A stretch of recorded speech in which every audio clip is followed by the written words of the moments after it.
weather app said that we will have snow around 1 p.m.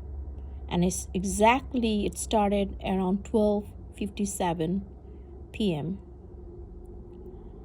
and we will get one snowstorm today. That's why schools, malls, and I don't know, maybe like the doctor's offices, gym, they are already closed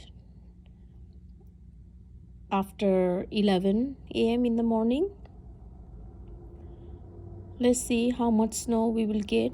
I heard we're gonna get like at least 5 to 7 inches snow. Maybe we are not going to have school tomorrow.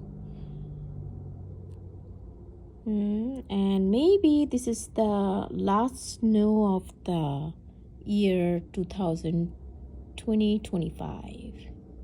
Stay tuned. Bye.